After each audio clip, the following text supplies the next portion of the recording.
Okay, maraming salamat po.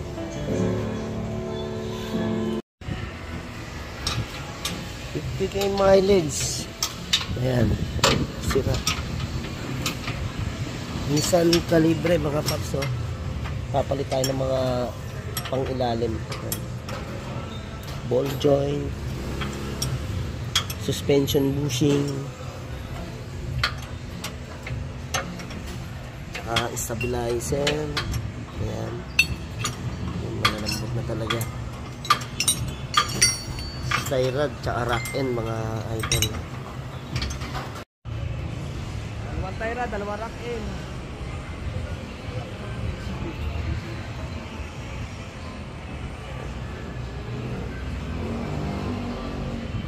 Okay mga paps, so nilinisan nga namin yung transmission filter Nissan Calibre. Tapos yung oil pa natin, oh.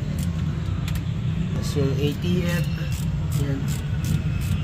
Okay mga paps, talagang pagpalit na itong Nissan Calibre, no? Tinatanggal natin yung pinaka cross member.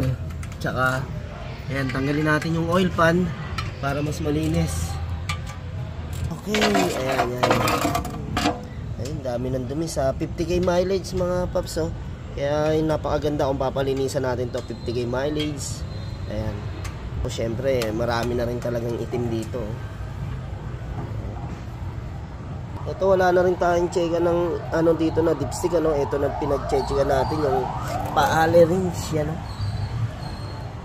Ayun, ang kagandahan dito sa transmission filter na to mga paps, nililinis lang natin to, no. Kasi screen naman siya na bakal, ano. Tapos dito sa right side ng transmission mga idol, dito tayo nagsasalin, yan, no. Tatanggalin natin yung size 10 na tornilyo, yung pinakatakip. Yan. So gamit na tayo imbudo pataas. Okay.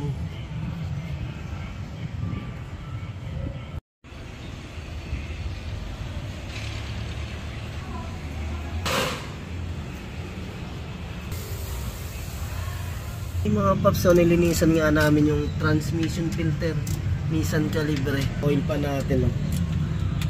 Tapos yung ATF. Yan.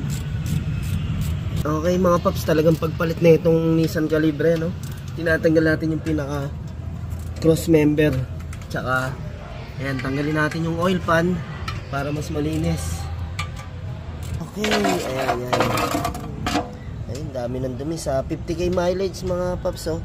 Kaya napakaganda kung papalinisan natin to 50K mileage. Ayan. O syempre, marami na rin talagang itim dito, oh. Ito, wala na rin tayong checka ng ano dito na dipstick, ano. Ito na pinag-checka natin yung paale rings, yan, oh. Ayun, ang kagandahan dito sa transmission filter na to mga paps, nililinis lang natin to, no. Kasi screen naman siya na bakal, ano. Tapos dito sa right side ng transmission mga idol, dito tayo nagsasalin, yan, oh. Tatanggalin natin yung size 10 na tornilyo, yung pinakatakip.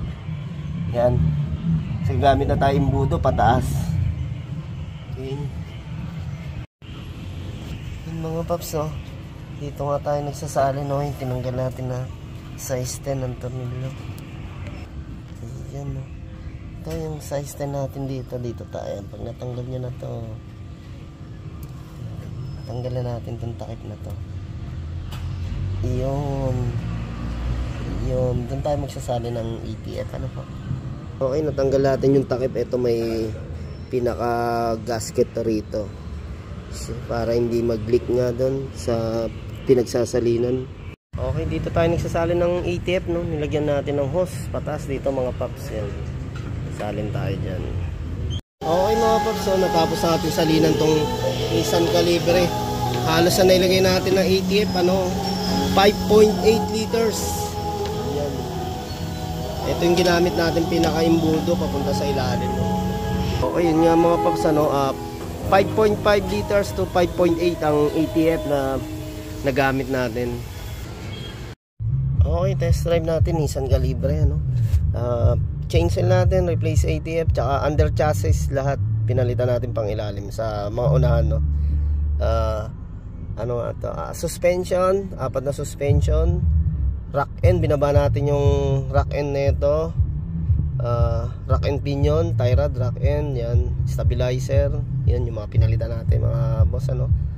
Yung suspension natin puro assembly, kaya yun. Okay. Thank you. Test drive muna po tayo.